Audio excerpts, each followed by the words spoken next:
Assalamualaikum warahmatullahi wabarakatuh.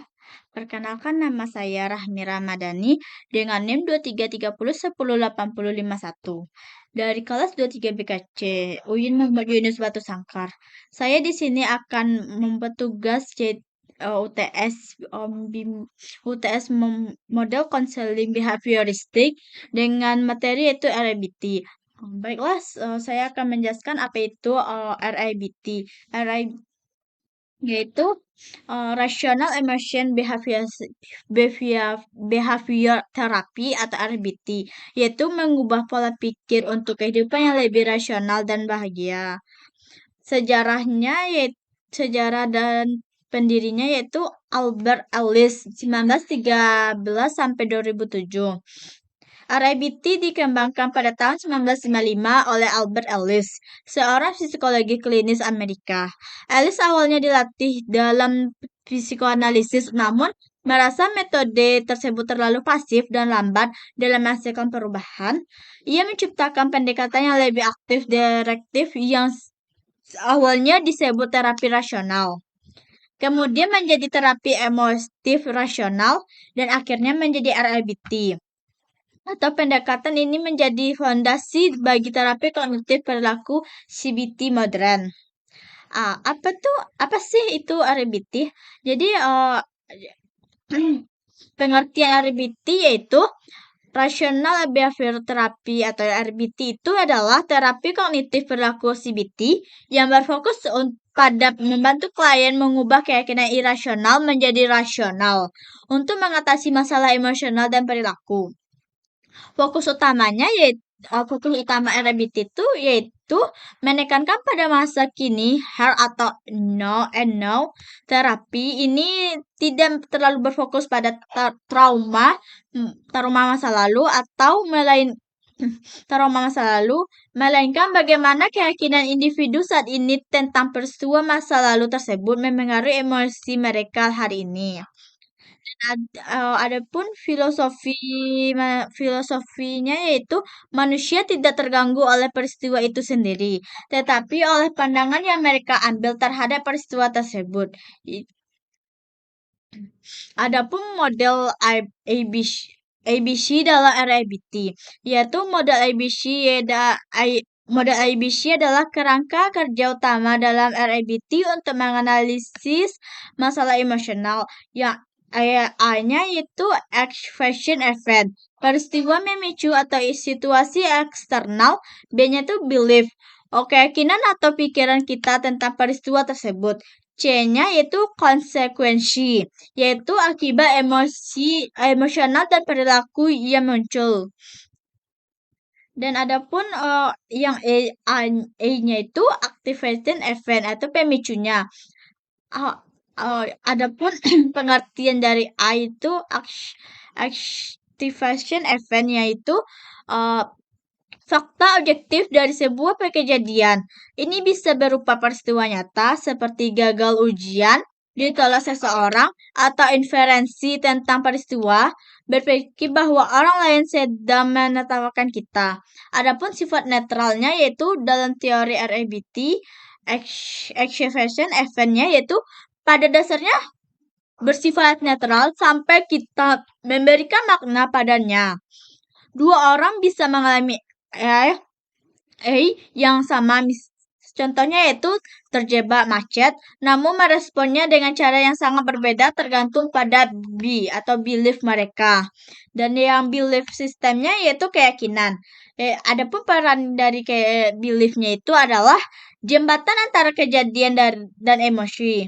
Ini adalah kacamata yang kita gunakan untuk melihat dunia. Keyakinan ini bisa disadari maupun di bawah sadar. Adapun rasional dan versus irasional. RBT membedakan keyakinan menjadi dua. Rasional, fleksibel, logis, membantu mencapai tujuan. Dan irasional yaitu kaku, tidak logis, menghalangi kebahagiaan. Dan ada juga C atau konsekuensi atau akibatnya. Emosi dan perilaku C adalah hasil dari B atau belief yang tadi. Konsekuensi ini bisa berupa emosi marah, sedih, cemas atau perilaku seperti menarik diri, berteriak, menunda pekerjaan. Penting untuk dicatat bahwa RABT tidak bertujuan menghilangkan emosi negatif, tetapi mengubah emosi negatif yang tidak sehat seperti depresi atau marah destruktif menjadi emosi negatif yang sehat seperti kesedihan atau kekecewaan. Adapun memperluaskan K, D, dan E-nya. D-nya itu yaitu disputation atau sanggahan. Yaitu langkah intervensi dalam terapi adalah D atau disputation. Ini melibatkan proses menantang keyakinan irasional. Kita bertanya, di mana buktinya? Apakah pikiran ini logis? Apakah pikiran ini membantu saya? Yang I-nya yaitu new evidence atau efek baru. Setelah berhasil menyangga keyakinan irasional menjadi atau new evidence, efek baru ini adalah filosofi hidup yang baru dan efektif yang menghasilkan emosi yang lebih stabil dan perilaku yang lebih adaptif. Ada 3 tuntunan absolut, yaitu yang pertama tuntunan diri. Saya harus sukses dan disetujui orang lain. Jika tidak, saya akan gagal total. Tuntunan kedua yaitu tuntunan orang lain. Kamu harus memperlakukan saya dengan baik. Jika tidak, kamu orang jahat. Tuntunan ketiga yaitu tuntunan dunia. Hidup harus mudah dan adil. Jika tidak, saya tidak tahan.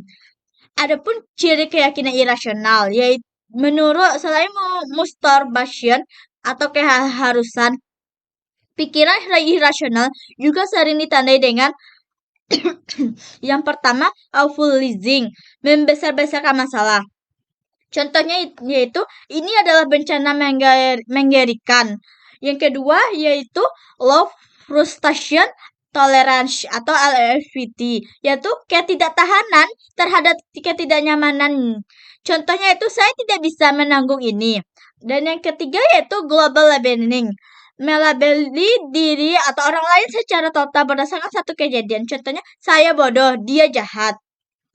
Dan ada juga membangun keyakinan irasional yaitu preferensi versus tuntunan. Kunci kesehatan mental dalam RABT adalah mengubah tuntunan demands menjadi preferensi atau preference.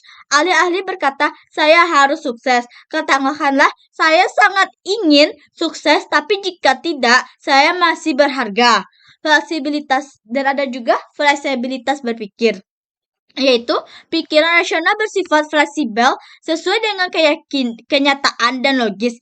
Ia menerima bahwa kegagalan dan penolakan adalah bagian dari hidup yang tidak menyenangkan, namun bukan akhir dari segalanya.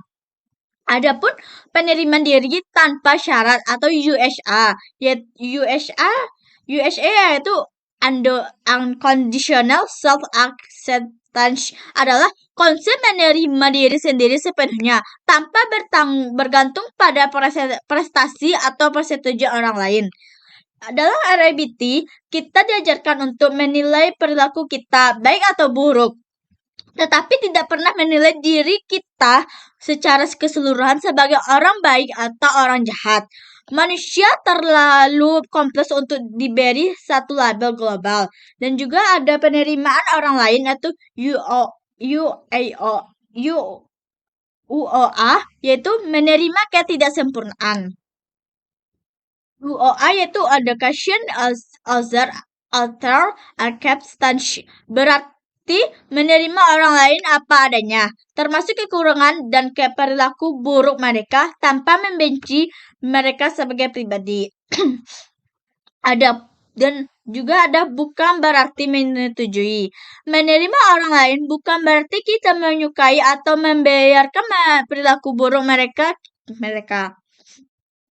Kita tetap bisa tegas terhadap perilakunya, tetapi tanpa rasa benci atau dendam yang merusak diri sendiri.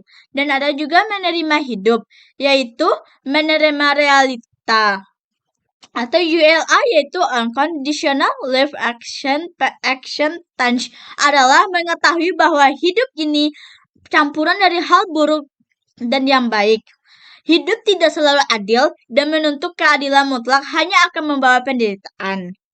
Dengan menerima bahwa kesulitan adalah bagian dari hidup, kita bisa fokus pada penyesalan masalah daripada mengeluh tentang ketidakadilan.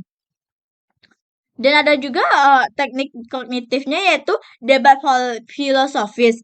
Terapis mengajarkan klien untuk menjadi ilmuwan bagi diri sendiri. Teknik utamanya adalah disputing atau sanggahan. Yang pertama itu sanggahan fungsional. Apakah keyakinan contohnya yaitu apakah keyakinan ini membantu saya? Yang kedua itu sanggahan empiris. Contohnya, gimana bukti faktualnya? Yang ketiga yaitu sanggahan logis. Apakah masuk akal jika saya gagal sekali, berarti saya gagal selamanya? Dan juga ada teknik emotif. Yang pertama yaitu rasional emotif imagery atau klien diminta membayangkan situasi terburuk lalu berlatih mengubah emosi dari panik atau depresi menjadi sekadar kecewa atau prihatin dengan mengubah keyakinan mereka. Dan ada juga humor. RIBT banyak menggunakan humor untuk menunjukkan betapa konyolnya beberapa keyakinan irasional kita. Ini membantu kita tidak menanggapi diri sendiri terlalu serius. Dan juga ada teknik behavioral perilaku. Yang pertama yaitu tugas shame tasking, yaitu klien diminta melakukan hal yang dianggap memalukan di depan umum yang tidak berbahaya seperti menerikan nama stasiun di jalan untuk menyadari bahwa penolakan orang lain tidak mematikan. Dan ada juga desensitisasi dan PR, yaitu RBT sangat menekan bahwa pada pekerjaan rumah, klien harus mempraktikkan keterampilan baru dalam kehidupan nyata, mengambil risiko, dan menghadapi ketakutan secara bertahap. Adapun perbedaan RIBT dengan CBT lainnya yaitu yang pertama itu fokus filosofis.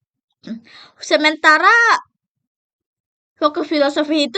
terapi kognitif Ironbeck sering berfokus pada kesalahan logika spesifik distorsi kognitif. RIBT lebih berfokus pada filosofi evaluation dasar atau tuntunan absolute. Sedangkan emosi sekunder yaitu RIBT unik karena sering membahas emosi tentang emosi. Misalnya, merasa cemas karena merasa cemas, atau merasa bersalah karena marah.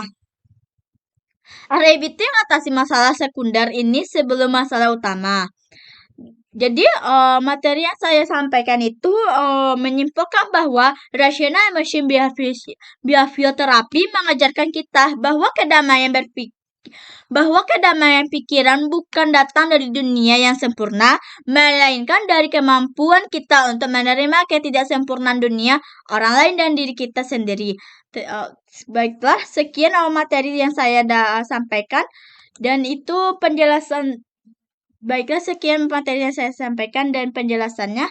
Jika ada salah dan kekurangan, saya mohon maaf. Saya sudahi dengan mengucapkan Assalamualaikum warahmatullahi wabarakatuh.